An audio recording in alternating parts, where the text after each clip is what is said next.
In just a few weeks, the presidents of Turkey and the U.S. are set to meet in Rome during the G20 summit. One pressing issue President Erdogan and Biden are expected to discuss will be a long-running dispute over fighter jets. Back in 2019, the U.S. removed Turkey from its F-35 program over Ankara's purchase of Russia's S-400 missile defense system. This pact sent relations to their lowest in decades and raised questions about how durable their alliance was. Now, small but positive signs are starting to emerge.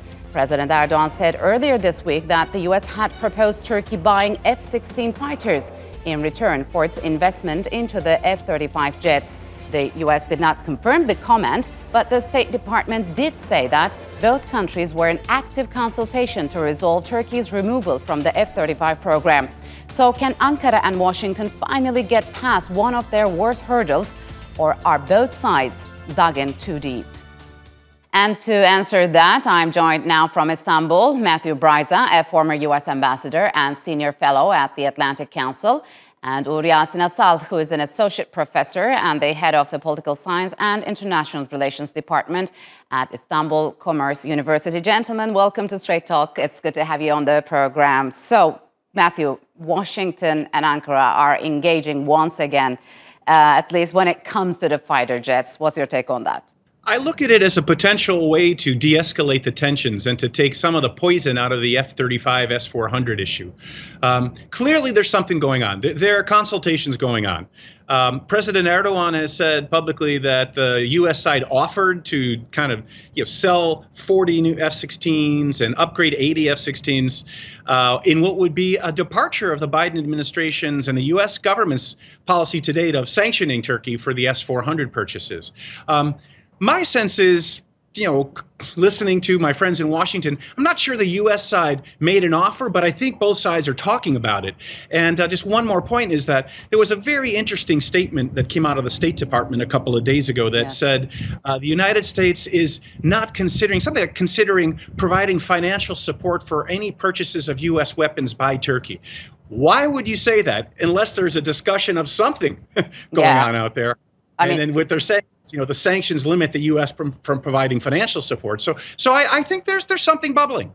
So does this, for example, does this statement include the sale of military hardware to Turkey?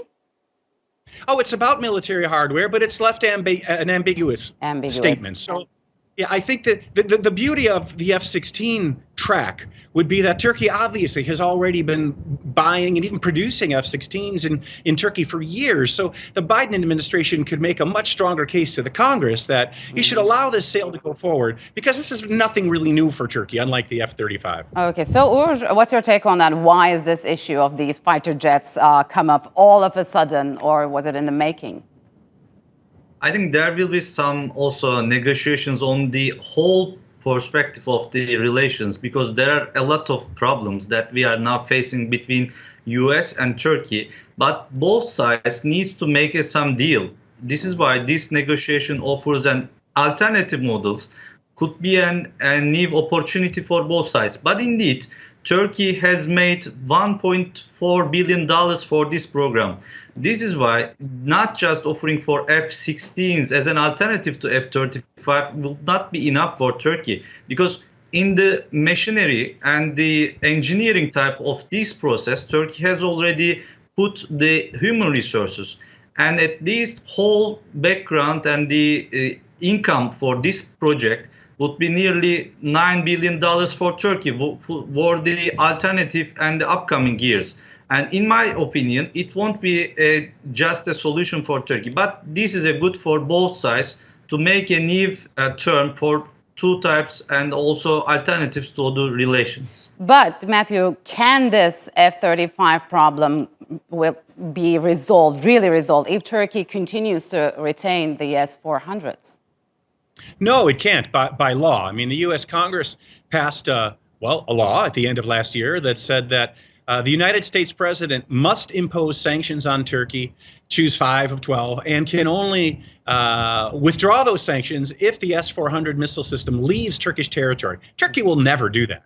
So I think what this is all about is shifting the focus on U.S.-Turkey defense technology cooperation away from the F-35 and toward the F-16. And by the way, something Ugur said is very important. He said, yeah, maybe if you add the human resources in addition to the $1.4 billion that Turkey already invested in the F-35 program, you get to around $9 billion. Well, that's the announced price of the F-16 purchase and upgrade. So maybe there is some common ground here to de-escalate this S-400 dispute. Not make it go away, but de-escalate it if Turkey wishes to. And I think maybe Turkey does wish to de-escalate. And so does the Biden administration. So would you agree, resolving this fighter jet dispute would be a possible stepping stone to fix other problems? I also agree with Metiv that the point is right.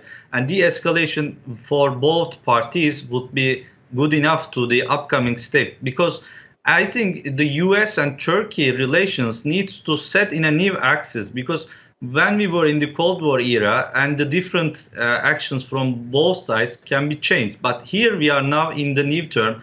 And I think Joe Biden's presidency will be also opportunity for the US side to make the de-escalation with Turkey. Yes. But indeed, we should not forget there is some existential needs and also objectives of foreign policy of Turkey now. So, Matthew, what's the mood in the capital? What do you make of the timing of this F-16 request? Is it likely to get approval from the Congress, where sentiment towards Turkey has been less friendly for years now? Yeah, Ashim, that is the key point. I mean, the United States really is a country that operates on the separation of powers. The U.S. Congress really is co-equal with the U.S. Executive branch. Mm-hmm. Usually, the president has the right to conduct foreign policy without interference from Congress. But this case right now is different because it's about allocation of money, and then Congress has a rightful role and rightful say in that. So, yeah, as you suggest, the mood toward Turkey in the U.S. Congress is terrible. I mean, Turkey is seen sort of as a toxic brand. I think unfairly. I think that the debate is way oversimplified in the Congress. And of course, the Biden administration understands in much greater detail, with much greater subtlety, what's at play here. So it's all going to come down to, I think, how much political capital does President Biden want to spend on convincing Congress to soften its approach on the F-16s and or the F-35s? Mm-hmm. And right now, President Biden is focused on the survival of his presidency, if you will, because he needs to get the huge domestic spending bills passed through the Congress. So that's where he's spending his political capital now. So are Russian jets still an option for Turkey in case talks between Turkey and the U.S. ended inconclusively? I hope there will be also an opportunity for G20 summit and the two sides will be come together and to talk this one. But I also agree here with Metiv that the F-16 also are on the project of Turkish industry and defense. And also Turkey has its own alternatives that try to fix it. But I believe that will be a good opportunity for both sides to talk all those issues in a new term. I think both two countries need to set all those deficits in the new and opportunistic perspective for two sides. So NATO Secretary General Stoltenberg has recently said NATO will boost air and missile defense systems and the fifth generation jets to counter Russian aggression. Matthew, I mean, how is that going to be possible with the U.S. denying air defense and fifth generation fighter jets to one of its allies, namely Turkey? Well, NATO's huge. It's got a lot of allies. And so there are other countries that are going to be using those F-35s. I mean, I hope eventually Turkey will be able to as well. But the U.S. has never denied Turkey air defense systems, by the way. It's just that Turkey and the U.S. never agreed on a price or on the amount of technology transfer that Turkey wanted. So, both sides can negotiate the Patriot issue again, or their European air defense systems that Turkey might decide to buy. So I think, there's no question in my mind that Turkey is a solid member of NATO, a critical member of NATO. And as much as any other member of NATO wants to deter Russian aggression, especially in the Black Sea region, it's just that Turkey also doesn't want to confront Russia because Turkey's fought more wars against Russia than against any other country throughout history. Yeah, and also maybe we should keep in mind the latest giant defense deal between two NATO members, Greece and France. So, Ugur, when and how do you think there's going to be a common ground found for the mending of ties between the two countries? I think we need a time, but the intention is quite good to do that because, and Turkey shows it is some priorities. The most crucial point between those relations is Syria. And the United States, if would like to understand the security concerns of Turkey, whether the S-400 and F-35, these are all in the same point.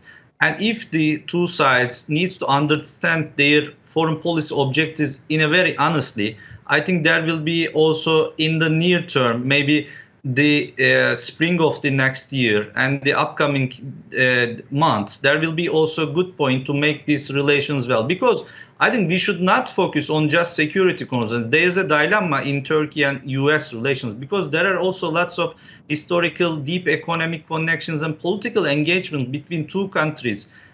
We don't talk about it. I think we should talk more about between those countries, and it will also enhance the skills of being and negotiating in different perspectives, and it will also make some decrease in the security problems. Yes. So, I mean, Matthew, are you hopeful that the presidents will be able to iron out some of their differences when they meet in Rome in a few weeks? You know, I was quite pessimistic before this F-16 rumoring began, and so yeah, I think if they can make progress together on this issue, which is again sort of taking the poison out of the F-35 S-400 issue for now, then that's going to create a different diplomatic mood, and that one that will build upon what seemed like really positive chemistry that the two leaders had when they met on the margins of the NATO summit in June. I mean, they knew each other already, and as one very senior Turkish official told me, he said that that meeting was sort of like old friends coming back together. However, if this F-16 whatever it is, deal doesn't go through, if the Congress blocks it, then I'm pessimistic. Then I think we're going to be in a storm again of Turkey-U.S. relations. All right, gentlemen, unfortunately, we'll have to leave it here. Thank you very much for joining us on Straight Talk.